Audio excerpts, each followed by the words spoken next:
L'acquisition d'une résidence secondaire, c'est un rêve pour de nombreux Belges. Qui n'a jamais souhaité avoir un appartement à la mer, un chalet à la montagne, une villa en Espagne.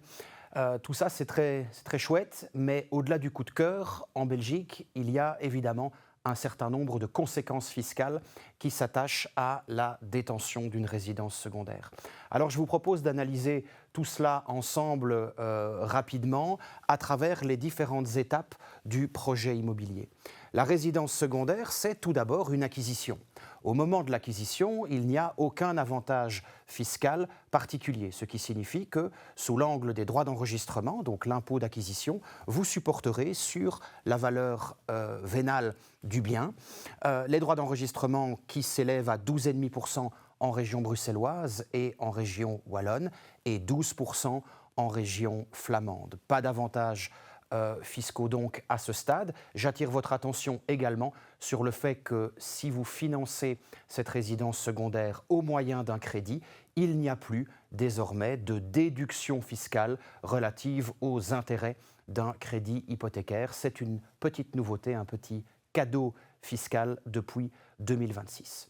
Une fois le bien acquis, vous êtes donc dans une posture de détention. La détention, elle aussi, de la résidence secondaire entraîne des conséquences fiscales.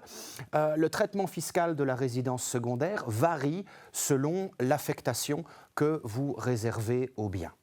Si vous occupez personnellement cette résidence secondaire ou que vous la louez à des fins résidentielles, à des fins privées, vous êtes alors taxé sur le revenu cadastral indexé, majoré de 40%, ce montant étant de facto inscrit dans votre déclaration impôt des personnes physiques au titre de revenus immobiliers qui viennent se globaliser avec le reste de vos revenus professionnels. Si par contre, vous louez cette résidence secondaire en suivant un certain nombre de techniques, de mécanismes qui, ensemble, peuvent avoir le caractère d'une activité professionnelle. Par exemple, une location intensive via Airbnb. Attention, les revenus qui en découlent pourraient, selon l'appréciation de l'administration, être considérés comme des revenus professionnels et taxés à ce titre. Toujours au stade de la détention de la résidence secondaire, je souhaite attirer votre attention sur deux éléments.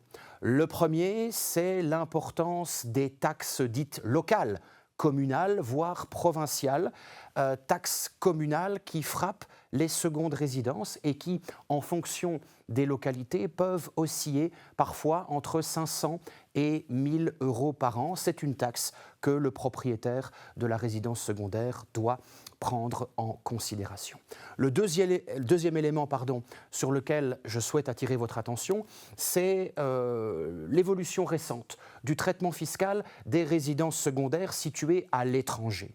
Il faut savoir que depuis quelques années, vous avez l'obligation, au moment de l'acquisition en tant que personne physique d'une résidence secondaire à l'étranger, de déclarer cette acquisition à l'administration fiscale belge afin que celle-ci puisse établir un revenu cadastral pour ce bien qui est pourtant localisé à l'étranger. Dans l'immense majorité des cas, la détention d'un bien situé à l'étranger est un événement exonéré en Belgique sur la base des conventions préventives de la double imposition que la Belgique a conclues avec la quasi-totalité des États étrangers, mais on tient cependant compte du revenu immobilier généré par la résidence secondaire à l'étranger pour la détermination du taux et donc de la progressivité d'impôts applicables aux autres revenus de source belge du contribuable. Dernier point d'attention, il concerne cette fois la revente du bien, l'aliénation. Vous devez savoir que si la résidence secondaire est revendue dans les 5 ans de son acquisition, elle est soumise à une taxation sur la plus-value qui s'élève à 16,5% du montant de la plus-value réalisée. Il y a bien sûr, par rapport à tous ces éléments, une multitude de nuances, une multitude de spécificités. Je suis, comme toujours, à votre disposition pour tout complément d'information et je vous dis à bientôt pour une nouvelle actualité juridique et fiscale.